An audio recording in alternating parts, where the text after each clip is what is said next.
be really clear on your strategy. There's a lot of things that are changing right now in terms of Airbnb. I'm really curious to see what Vrbo does. The Vrbo has like their moment to shine right now if they choose to. But if you're going to say, I'm all in on Airbnb, I don't want to invest in a direct booking infrastructure, then be all in on Airbnb and make sure the maths around these differences in sort of the platform fees.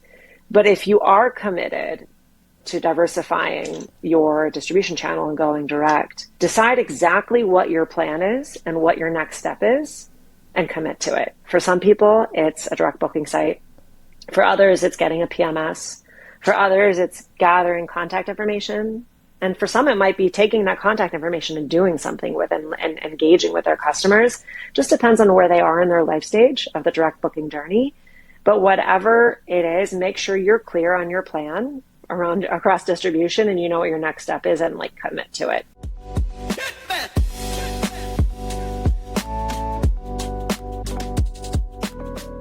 Before we bring on our guest, I wanted to talk just a little bit about something that I've been hearing a lot from hosts. I keep on hearing the same thing. I know my website isn't converting, but I can't afford $8,000 on an agency to rebuild it. Here's the thing. You're letting all these marketing strategies, you're driving traffic, and you're putting it all to work. But if your site isn't really built to convert, you're basically lighting your energy and money on fire. And even if you could afford an agency build, every time you want to test something or make a change, you're having to pay them again. You can't iterate, you can't test, and you really can't improve on things. You don't need a custom $10,000 website to get the conversion rates that really matter. You just need the right platform. That's why I built Craft to Stays. It's purpose-built for short-term rentals and designed from the ground up to help you drive more direct bookings. You can finally turn that traffic into bookings. And you can keep on testing and improving as you learn. And you can make changes all on the platform. You don't need to learn something new. So if you need some help or you want to get started, go ahead and go to crafttostays.co and start your free trial. Now let's bring on our guest and dive deep into hospitality and marketing.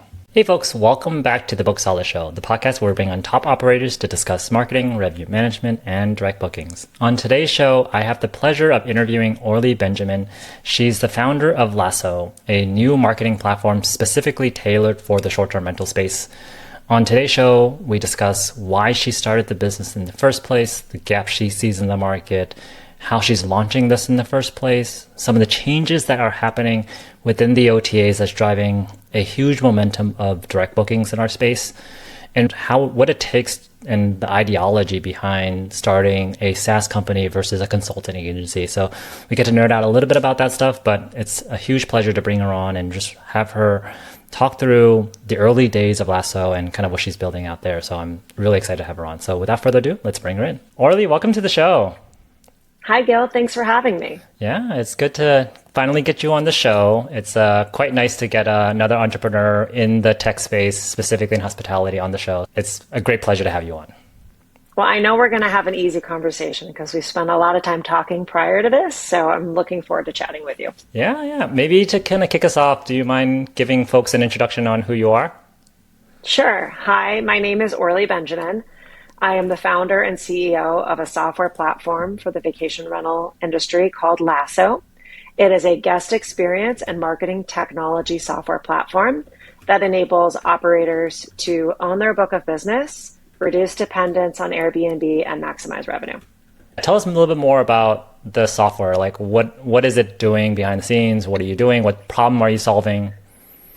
Sure. I would say that the problem I'm solving is that operators of vacation rentals, when they use booking platforms, are not enabled to own their book of business because booking platforms such as Airbnb are purposefully disintermediating the relationship between guests and hosts.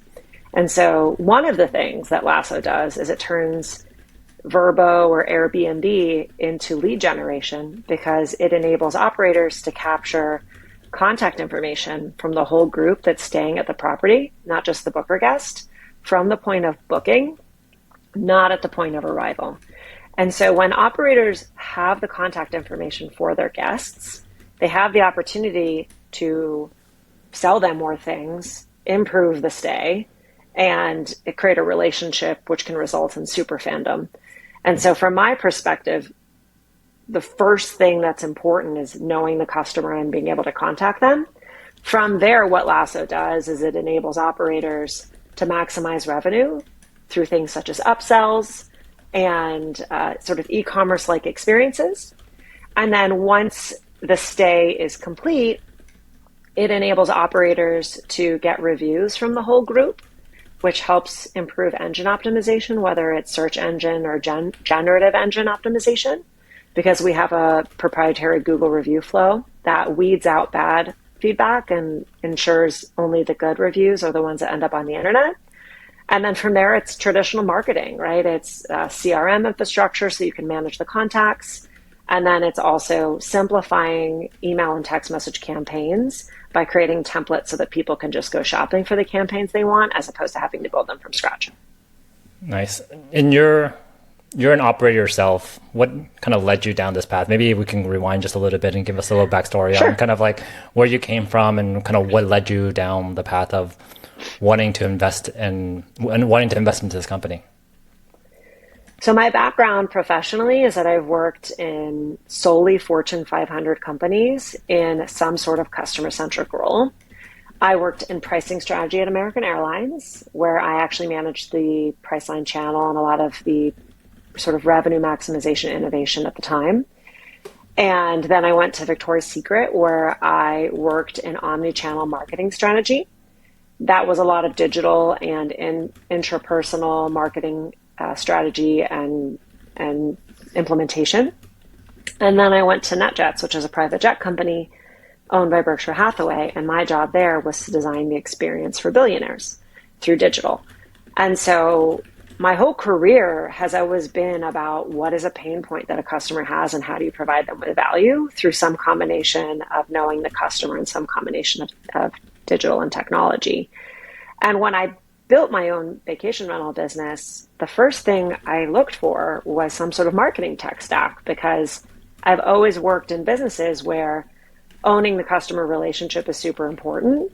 And, you know, having these customer relationships owning a book of business, owning customers is essentially an annuity builder, right? Because when your customers come back, you have to do less acquisition marketing because your existing customers turn into something that compounds over time with high lifetime value. They come back, they tell their friends. You can reduce your marketing effort over time when you nurture your existing customers. And I realized pretty quickly there wasn't really a marketing tech stack specific for this industry that accomplished the goals that I would want to achieve as kind of someone coming from corporate America looking to use the same playbooks that I would do in a large company for my own business.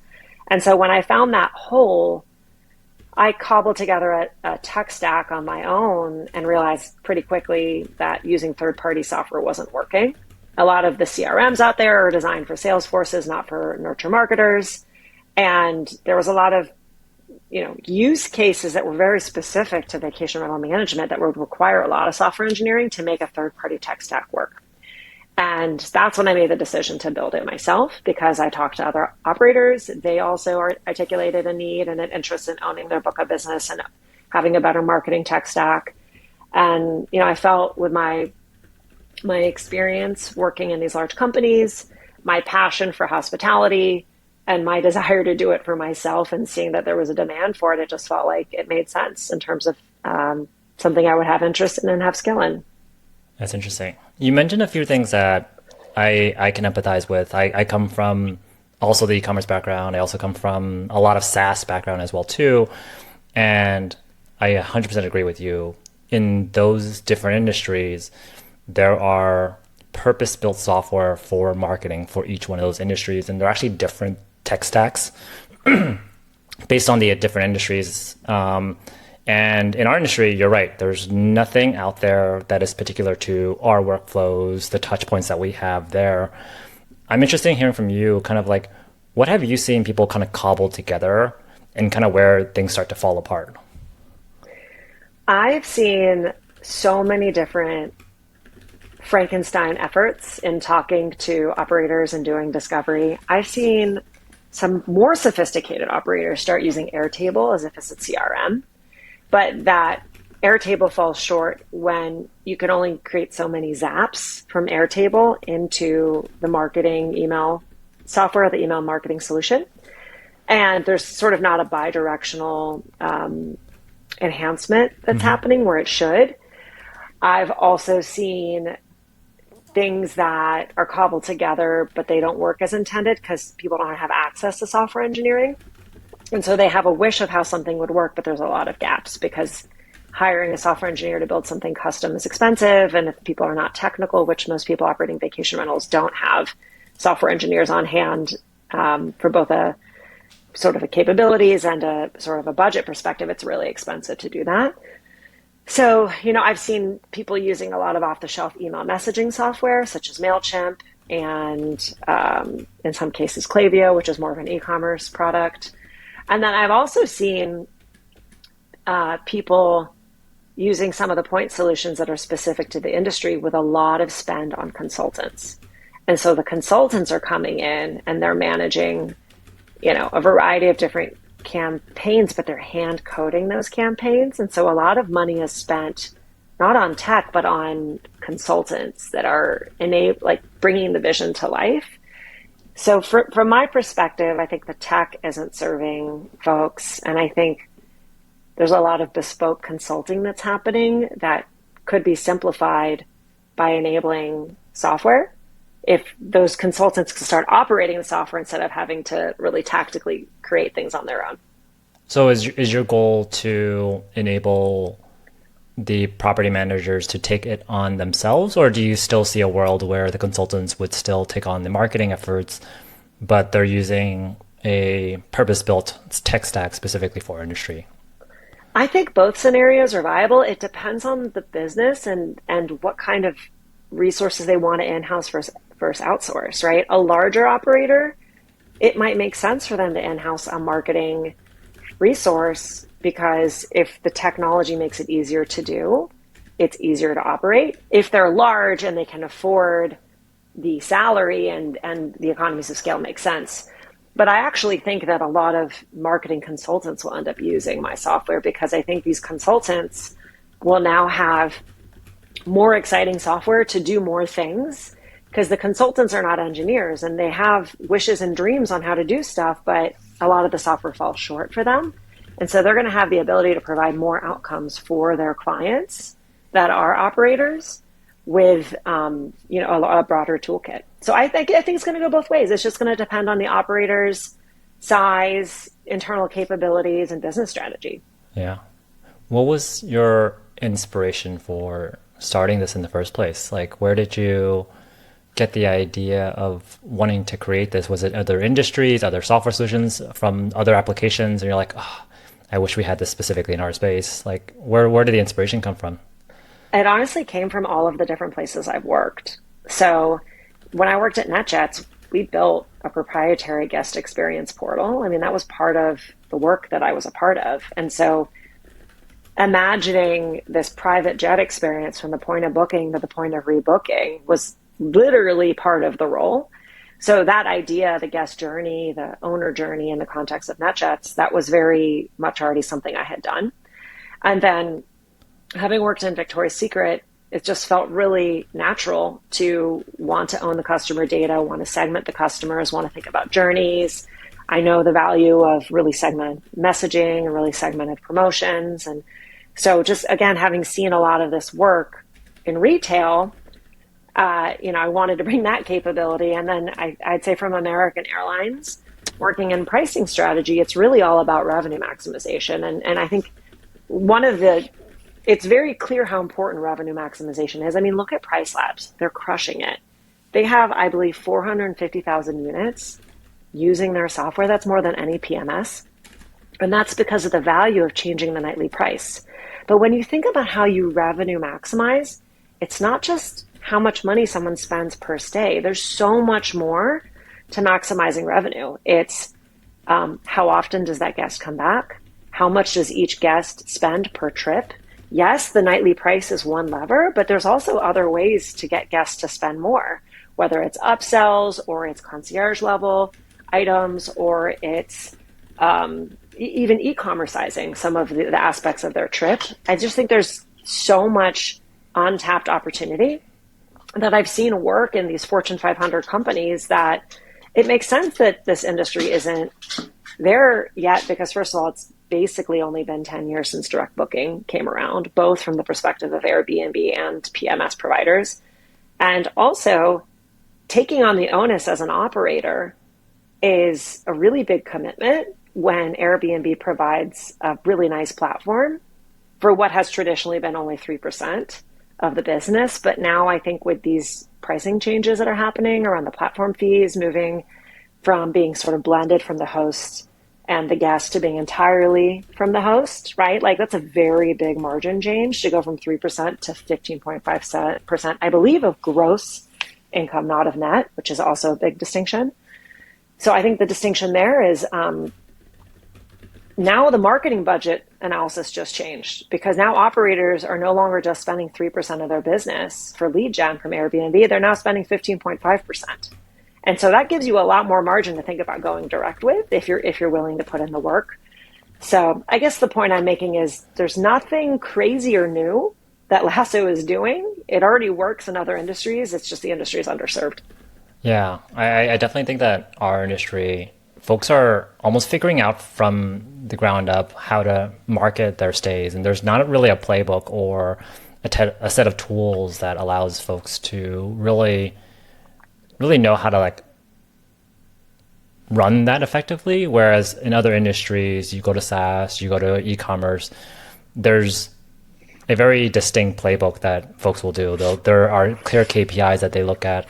You mentioned one small thing about like the LTV. LTV is something in retail that we think about a lot. In e-commerce, we think about a lot. It's not just about that one checkout. It's multiple things. How often? What's the repeat purchase rate? How often? How quickly is it that they're coming back to book with you or to purchase from you? Like the LTV for many hosts and property managers is equal to their one stay, and that actually is very, very wrong in many ways. If you look at a big hotel chain, the LTV for a single user is not one stay. Most operators, I did some research before I even decided to commit to the software. That was part of how I made the decision. And I asked over 100 operators how many of them monitor repeat booking rates, and less than 20% monitor repeat booking rates. And the 20% that do, right, monitor these repeat booking rates actually will tell you, I'm not even entirely sure how accurate this is, because you have to decide, how are you defining a repeat booking? If Jill and Jack both stay, but Jill booked the first time and then Jack booked the next time, they're both guests, they're both customers, but do you consider that a repeat booking? They both show up, but there's just a different booker next time. I would say, yes, that's a repeat booking, but access to even knowing who's in the property to be considered a guest, to then define them as a repeat booker, I don't even think that information is readily accessible, which is part of what I'm trying to solve for, is like giving people better understanding of who their customers are and, you know, what is the repeat booking rate? And kind of going back to your point of lifetime value, LTV, you know, in retail, the way you make money is the number of customers you have multiplied by the number of visits they have multiplied by the average spend per basket. Like those three things multiplied by each other equals value of a customer. And then you decide what term of time you're looking at, whether it's a year or a lifetime. But so much of what's happening in the vacation rental business is it's just focusing on that one visit. No one's looking at the spend per visit. No one's looking at visits per guest. And so to me, those are really white spaces. Those are opportunities to maximize revenue. And I look at Price Labs and I'm like, look how much demand there is for revenue maximization. That's one lever. It's just the price per night. But there's all these other levers out there that just aren't available yet without being like crazy sophisticated and putting a lot of elbow grease into it. And I think those are the things that need to be unlocked for operators. Yeah. So you've been working on this for a little while now. Kind of how's the progress been so far in terms of the capabilities and the things that you want to build, and kind of like what do you see happening over the next year, and how you want to close on some of those use case gaps that you see are really important? I'm happy with what I would refer to as our 1.0 product. There's a lot more I want to build, but I think our 1.0 product provides value on its own. Our 1.0 product is really all around the data capture and the e-commerceization of the guest journey.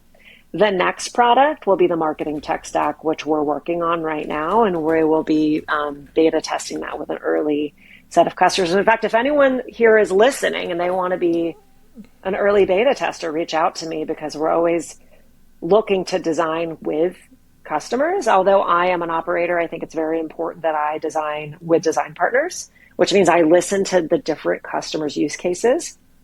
And I build for the industry, not just based off of my own opinions, because that would be called, I'm air quoting now, that'd be called me marketing, right? And I don't assume I know everything. I assume that it's better to listen to others and listen to other pains in order to drive better product strategy. So, there's a lot I want to build, but I also want to make sure that what I'm building aligns to the pain points that guests have and that operators have. And so a lot of the prioritization of how these things are rolling out will really be in response to the feedback from operators of vacation rentals. Yeah. And as you're building this out, how much of this is kind of leveraged through kind of building out the platform and the capabilities there versus maybe eventually some sort of service offering? Do you see yourself kind of going down that path of helping folks kind of on the service side, or do you want to focus solely on kind of the enablement and the technology side of things? It's such a good question. I mean, my objective is to be a software company. I have seen scenarios where service enablement is necessary to be successful. I will use HubSpot as an example. HubSpot is a software company, but it has certification for service providers because they are certified to be able to operate the software. I can see a world where Lasoh builds out relationships with marketing consultants and they become Lasoh certified because they, on behalf of the software, know how to operate it. I don't see a world where we build our own consulting arm unless there's some use case that's so unique to what we're doing and there's not a match in the ecosystem of consultants that is being found. I've already, in the time we've been in business, every time Lasoh, everything's people, systems, and process. And if Lasoh on its own doesn't solve it, I say, let me connect you to someone who can get you to the point where you can solve your goals. And I think a lot of my calls end up with me connecting a potential customer to a potential marketing consultant. So from my perspective, it's a very complementary relationship with marketing consultants, because at the end of the day, having a system without someone driving the strategy behind it is not particularly useful. I would compare it to buying a really nice Ferrari that's stick shift, but not knowing how to drive stick shift. And so if someone can drive stick, they're ready to go, they can take that car out. But if someone can't drive stick, then they have a system they can't use. And so the system is only as good as the people behind it. Yeah. Yeah. I think we at Craft Essays kind of have a similar mindset where when we're trying to build things, we try to make it easily accessible by whoever is on the other side of things. And we try not to go into the service side of the business. And so if someone comes to me and says, can you help us with our email marketing, or can you help us with the branding? We probably can, but actually there's probably a lot other folks that can do it 10x better than us. Yeah. And so I much rather refer folks to folks that we trust in the business that have done it. This is their bread and butter. This is how they think about the world. And those are actually very symbiotic relationships there. They get to know our platform. They're serving one of our clients on the platform. They're helping them out with specific use cases that are going to be way better than we handling it themselves. Yeah, I agree very much with that approach. I think it's really hard to be a services business and a software business. They're completely different capabilities. I mean, one is selling a product, the other is selling time. And the whole point of a software business is to sell an unlimitedly scalable product. And so I think that having a great working relationship with the experts in the industry that understand marketing and can become grassroots promoters of your product is just way smarter than trying to build my own marketing agency. I actually have done consulting. I did it for 1 year, and I don't want to be in the business of consulting. I want to be in the business of software. Yeah, it almost also forces you to mature the platform as well too. So when you see a problem there, you can serve that problem by throwing manpower into it, or you can find a scalable solution and leverage technology to solve that same problem there. And if you're focused on building the most mature platform that solves these use cases, it almost forces you to always think about, okay, how do I solve that for not just this one person, but how do I Right. serve it and build in a way that serves a mass market of folks? That's how I think about it. I agree with you 100%. And I actually think, strategy is not only what you do, but it's what you don't do. And when you're in the consulting business, everything can be bespoke and everything can be customized. But when you're in the software business, you have to be really smart around what serves the most people and what do you not do because it's a distraction. And I think the mindset is very different across consulting versus software scalability because it has to be the right product for most people. Versus consulting is all about creating something custom. I mean, it's almost comparing, if I were to just use it, like it's almost like fast fashion or mass produced fashion is going to be a product that works for most people at a more affordable price that's scalable, whereas something couture is very custom. It's very expensive, but it's perfect for you. And so I think that that's a decent comparison in terms of this concept of custom made versus sort of mass made. Yeah, the example that you gave about like a very like when you go from the consultancy side of the world, you can fix a lot of things with just manpower. And I see that that's actually prior to Craft to Stays, that's actually how you would build specifically for our industry, that's how you would build websites. It's all bespoke. It's all someone out there that's coding out this website, giving you your own instance. And for me, I see a lot of inefficiencies on that. I see a ton of Yeah. inefficiencies, especially when the same templates are used over and over and over again. And I think in your world, you're probably seeing some people that are cobbling different systems together in different ways. And they're not really leaning on the learnings of how you build this in a very sustainable way. And I think that that's where I think over the next few years, we'll see these platforms like ours, like really maturing, kind of like how PMSs have now matured in a place where you come to expect certain use cases and certain functionalities out of each and every one of the PMSs now. Yeah. And I think to your point on that, a great PMS anticipates your needs and has already solved it. Whereas a less mature PMS is still learning what those needs are and still building toward it. And I think the distinction, kind of going back to the question you asked me earlier, is that you might see very custom websites because there's all these requirements. I think the problems I'm seeing are actually not a lot of custom. I see a lot of holes because it's a lot easier for someone to build a custom website with a web developer because it's visual and it's, you can understand it. But when you start stacking together a whole bunch of technology that requires a level of like back end data infrastructure and front end interface, that is too much of a lift for these operators. And so instead of those wishes coming true, there is no engineering around the use cases that they would wish, and then it just doesn't exist. And so there's a lot of point solutions that may or may not be industry specific that are being sort of thrown together with a lot of holes, and that they sort of half accomplish the goal compared to what it could be if it was all stitched together really nicely. Yeah, I would actually even argue, like, even in the direct booking space, probably half our engineering team is specifically focused on kind of the back end side of things, the non-visual things of it, because Yeah, that actually becomes the things that makes it easier for people to set up the sites that they want to have or make sure that there's a seamless integration. Like I see some of the stuff that folks are doing with WordPress plugins, and I'm not surprised that it's buggy the way it is because it's not meant to be built that way. sure. And it's actually a lot easier if you build it from the ground up specifically for the use case, similar to kind of what you're saying there. Yeah, I mean, I think what's nice about the world of direct booking websites is most of the use cases, 85% of these use cases are the same.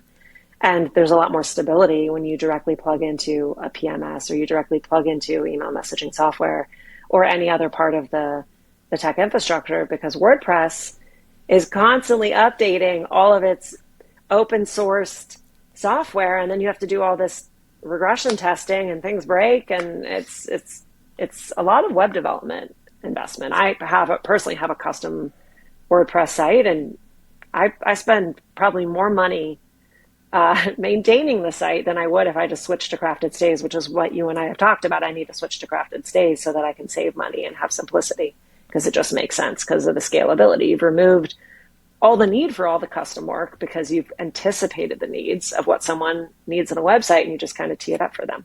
Yeah. And I think that that same goes with kind of your platform there is like it matures over time. So there are certain marketing campaigns, like when you launch your 2.0 and you're doing marketing campaigns on behalf of these property managers, that stack is going to improve over time. The use cases are going to improve over time. The capabilities are going to improve over time. And the nice thing about like SaaS products is that because we're billing on a subscription basis, you constantly have to add value. So from our side, our perspective as entrepreneurs and as the owners of these platforms, we're encouraged to keep on maturing the platform, keep on building on these things, and keep on adding value to it.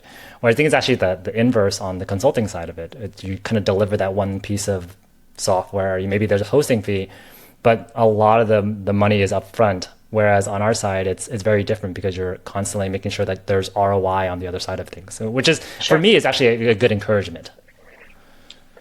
Yeah, I mean, consulting as a business model has zero barrier to entry and immediate cash flow, but is completely capped in terms of scalability because you only have so much time to sell. And software is the exact opposite. It has barriers to entry because you have to invest in building software. And the scalability is, in theory, unlimited if you have a large addressable market. But you have to make sure you make the right bets at the beginning or else you've built the wrong thing and it all is garbage. So Yeah. they're just different risk reward approaches. Yeah. What have you seen more recently that like I've noticed that in the past, I would say 5 to 8 months, there's been a lot of changes, specifically with Airbnb, and maybe also VRBO has made some changes as well too. I don't know if you've seen on your side a higher increase in demand or desire to go direct. Have you seen anything on your side? Oh, I mean, I think the time is now. I think that the couple of big changes, particularly from Airbnb, have been this change to the pricing structure around platform fees. I mean, traditionally it's been 3% for a host and 15% for a guest. And the shift of consolidating platform fees, I believe it's October 27th of 25, which I don't know when this will air, but that's about a month from us talking right now. That is going to change everything. And there's also some chatter that I've been seeing around beta testing this whole masking phone number so that the guest phone number is not actually shared and it's completely controlled by the Airbnb platform.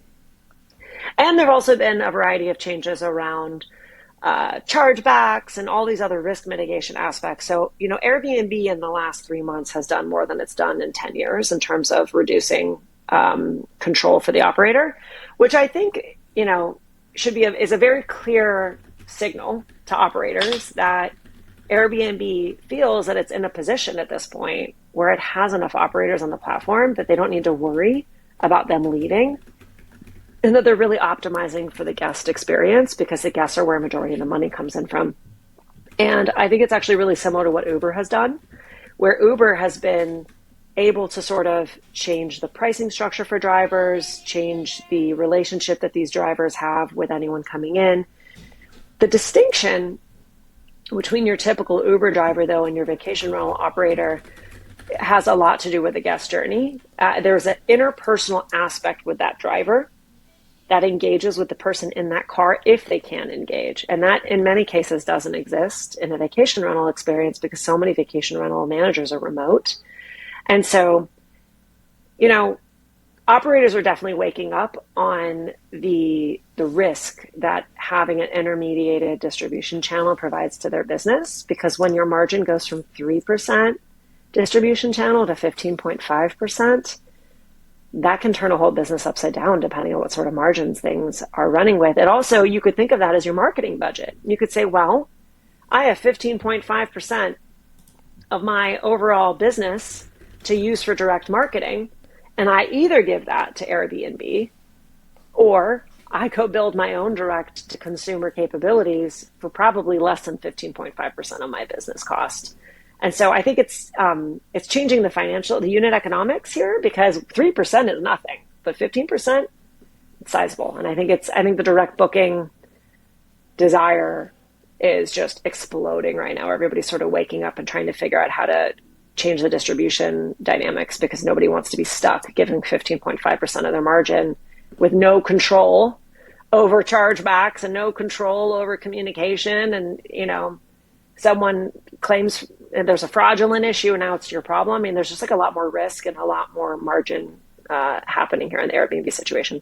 Yeah, you make a really good point about you paying commission fees and how in the inverse that could be a marketing budget there. Like if I look at just one of my properties, just one of them, I probably, if 100% of it came from one OTA, it'd probably be about 20K worth of commissions. And that's actually a pretty big marketing budget there if I were to spend that on just driving my own marketing. That's a ton of marketing dollars. I have a pretty sizable direct booking pipeline for my business. And I can tell you I spend way less than 20% of my margin on marketing. I mean, obviously some of it is because I'm familiar with how to do it and I could run it a little bit more efficiently than maybe someone who doesn't have the experience that I have. But 20% is a huge amount of money to spend on marketing. A lot of businesses don't even spend 20% of their budget on marketing. So it's a lot to give up. I meant 20K, $20,000. Oh, my bad. Sorry. 20. Yeah. Well, I don't know what percentage that is, but when you think of it in terms of percentage, I think it's worth comparing it to Airbnb as a marketing budget. Yeah. And I think that what folks don't realize is that it's 20K on an annual basis. That means every year, if 100% of my bookings comes from Airbnb, I'm continuing to pay them $20,000 indefinitely. And the opportunity cost of not having your customer information means that those customers that you have never got to turn into annuities that make you have to market less because they come back. And in my personal experience, my direct bookings actually fill up some of my less desirable booking curve moments.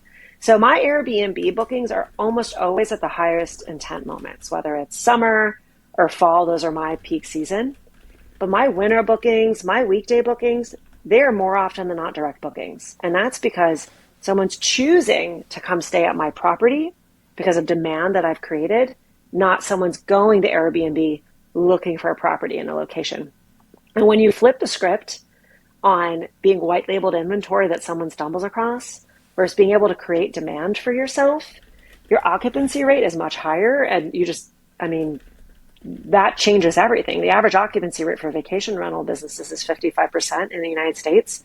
If you can move from 55% to 65%, your costs aren't really at all variable, right? You pay for the mortgage, you pay for the cleaning fees, maybe a little bit of variable cost on amenity items, but otherwise it's almost entirely pure profit. So that's where the marketing also has a huge upside, which is demand generation. And I think that might be the most important thing. And I'd love to, if anyone comments on this podcast, I'd love to hear from those that feel like they have a healthy direct booking business.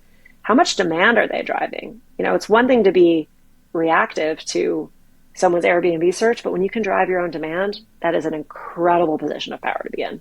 Yeah, I find that the hosts or the property managers I talk to that is driving significant amount of direct bookings their whole marketing strategy, the way that they go to market, it's very, very different. They're not worried about the reviews as much. They're not worried about being on first page as much. And yes, they do. They want to be there, but a lot of their revenues is compounding revenue, is revenues that they've earned throughout the years. I think that's probably one of the biggest differences with direct there is that you're not paying this 20K annually. You may invest the first year to really build out your entire campaigns. Maybe you'll spend on consulting, but that second year, that third year, you have a much larger email list. You have more loyal followers on Instagram. You've dialed down your messaging there. And the second and third year, that's where I see folks have significant amount of impact on their direct bookings. Whereas when you're on the OTAs, you could be a host for 10 years and have a couple bad reviews, and it just starts to tank you. And there's no equity in that outside of maybe just the superhost badge that you might have. I mean, I couldn't agree with you more, especially for anyone who's looking to sell their business. Part of the business asset is the Rolodex of customers. I mean, there is intellectual property in that, right? And so it's not just having an Airbnb page and having a website, it's the ability to turn an existing customer demographic into an annuity. That's what good marketing does. That's demand generation. That puts a multiple on the business that's so much higher because it's essentially going back to the lifetime value conversation and sort of the repeat business conversation. That's recurring revenue. And the favorite acronym for any investor is recurring revenue. That is their favorite thing, whether it's annual recurring or monthly recurring, as we know in SaaS, but also in this world of vacation rentals, repeat bookings. It is a huge KPI. It's probably the most important KPI in terms of evaluating the health of your business demand, right? Because if you have repeat bookings, like that's that much less demand generation you have to do. It's that much less reliance you have on Airbnb. It's nice to, like, if you ever talk to, and any of our listeners here, you talk to a boutique hotel manager, and the way that they think about how they deliver service, how they bring people back is very different than the short-term rental world, especially back in the day. I think things are starting to change, but I'm always very fascinated by how boutique hotel managers like run their management and how they think about things, because I see it as a nice little hybrid between really folks that do it at large scales, but also they're a little bit more scrappy as well too. When we think about what vacation rentals are in terms of a business model, it's funny. I get asked by a lot of people, "Oh, you're property tech," and I'm like, "No, no, no, no. I'm not property tech. This is not an asset class that's just property. It's actually a hospitality business. And a hospitality business is an experience business. And the job of an operator of a vacation rental is to be financially viable, is to have great operations, but it's also to create demand, right? Because you could have the tightest operation with a very low occupancy rate and you're not winning. And I actually think a lot of this comes down to brand. And when I say brand, I don't mean logo, font, and colors. I mean the definition of a brand is the promise you make and your ability to deliver on that promise. And when you're talking about a boutique hotel, they set an expectation and they deliver that expectation through the experience. Every touch point is part of the brand value proposition. And that's part of why I think that the guest experience is so important, because it's actually how you build trust. And when guests come in before their stay has started and they've already had a positive experience, there is goodwill that already exists. Should something go awry, something tiny, something permissible, you don't get that reactive discomfort from a guest because you've already built that positive goodwill with them. That's brand building. And branding is also around being memorable. And so, yes, these operators should have logos and names and be known, but they also have to build promises and deliver on promises. And it's so much more than just a creative exercise around design. It's around experience strategy and experience design. And so to me, that's what's really cool about hospitality. Like, great hospitality brands, they set an expectation and they deliver on it, and it's consistent. And when we really think about what Airbnb is, it's a trust economy, right? No one would ever go stay in a stranger's house without some feeling of trust. The way to combat the need for Airbnb is to build your own trust economy. And you do that by having great delivery of an experience that your customers are happy with and they talk about with their friends and they become super fans and they rave about it on social media. I mean, those are all branding aspects because it's around the experience. Create super fans. Yeah. Curious, slight tangent there. Where did the name come from? It's a misspelling of a cowboy's rope, because one of the things even we were talking about earlier is I just feel like you got to wrangle everything together, right? You have to have this journey from the point of the guest booking to the point of them rebooking that works. And all that has to be wrangled into one experiential solution. So for me, you can't buy anything from a domain perspective that's spelled appropriately anymore. So I just misspelled the word Lasoh, which, by the way, phonetically trips a lot of people up. I've learned that. But it's just about wrangling things, like bringing it all together. I like that. All right, Orly, we usually end the show with three questions. First question, what's a good book recommendation for me? I've been doing a lot of reading, and I'm always looking for the next good book read. What would you recommend? Have you read The Lean Startup? I have. It's been probably 12 years since I picked up that book. Yeah. I'd put that one at the top of your list only because where we are as founders, I think it's very relevant to refresh ourselves on, you know, what is the why behind our business? How are we commercializing? What is our strategy? That book is less relevant to the listeners of this podcast because many of them are not in the business of building startups.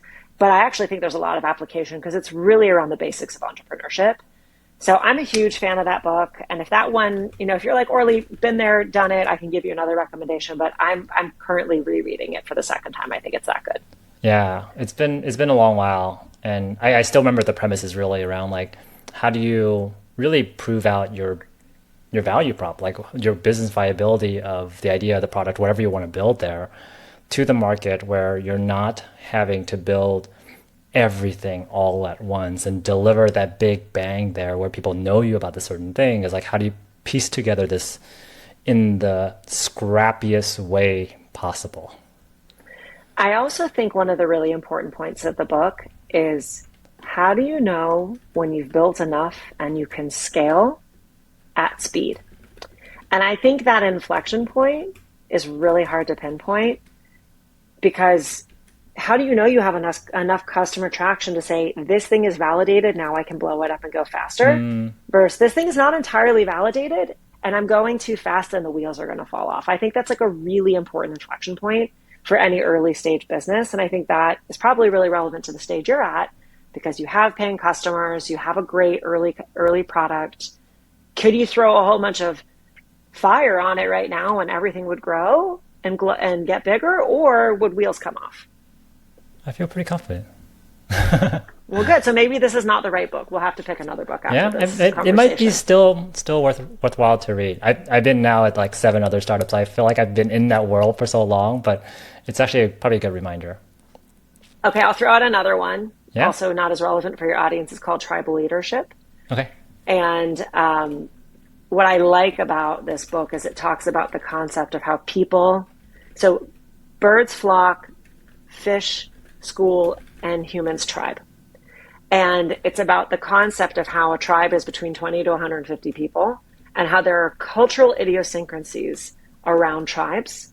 And we built tribes as leaders of our own organizations. And we also build tribes around us through partnerships and through customers. And so thinking about people as tribes and sort of their shared values is a really interesting thing as you think about influencing behavior. Interesting. I haven't got that recommendation, so I definitely want to pick that one up. Second question, what's one piece of mindset advice that you would give to someone that's starting something completely new? Just do it.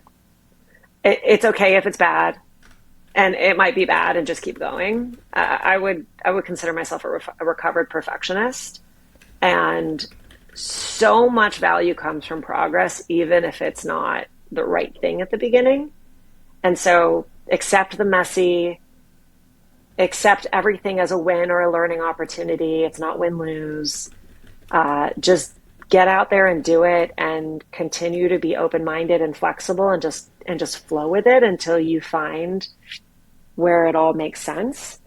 But, having fear about starting or not being ready to start, like ironically is the worst thing because then you do nothing. And so I think just do it. Just go out and do it and start and be okay with not being right and fix it and just get better.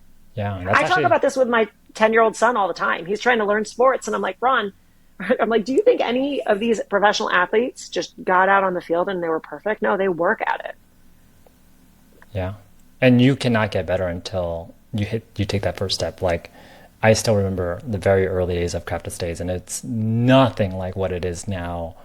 And had I feared myself on what I would have to build, I probably wouldn't have endured it. Probably wouldn't have taken that step. But like just going at it with just like your blinders on it, the next immediate step, that was really beneficial for me to just take the plunge. Awesome. Early. Last question. What's one tactical takeaway for someone that is either trying to get started in direct bookings or trying to amplify the direct bookings? I would say the first thing is be really clear on your strategy. There's a lot of things that are changing right now in terms of Airbnb. I'm really curious to see what Vrbo does. The Vrbo has like their moment to shine right now if they choose to. But if you're gonna say I'm all in on Airbnb, I don't want to invest in a direct booking infrastructure, then be all in on Airbnb and make sure the maths around these differences in sort of the platform fees. But if you are committed to diversifying your distribution channel and going direct, decide exactly what your plan is and what your next step is and commit to it. For some people, it's a direct booking site. For others, it's getting a PMS. For others, it's gathering contact information. And for some, it might be taking that contact information and doing something with it and engaging with their customers. Just depends on where they are in their life stage of the direct booking journey. But whatever it is, make sure you're clear on your plan around across distribution and you know what your next step is and like commit to it. But kind of going back to my just do it comment, it's really easy to have a plan that you never execute on and time passes and you can never manufacture more time. So I would just say operate with a sense of urgency and commit to your next step and do it. Yeah. And for folks that don't really know kind of how to navigate that, like if you go to the Crafted Stays website, we actually have a guidebook on some of the fundamentals where the first thing that if you're thinking about really committing to direct bookings is you have to have a PMS in place. And then what comes after those pieces, it could be your website, your branding, your marketing, really understanding your infrastructure there. But definitely for folks that aren't sure what that next step is, take a look at that guide, figure out like where you are in that foundations and whether or not you have everything you need to be successful at direct bookings, and just really take that next action step. I would say anybody who's listening to this, I'm not in the business of consulting. You can book a demo with me for free on my website and I will listen to where you are in your business. And even if Lasoh isn't the right fit, I will connect you with someone who will help you get to your next step. I've had plenty of conversations with operators that don't have a PMS yet. They don't have a direct booking site yet.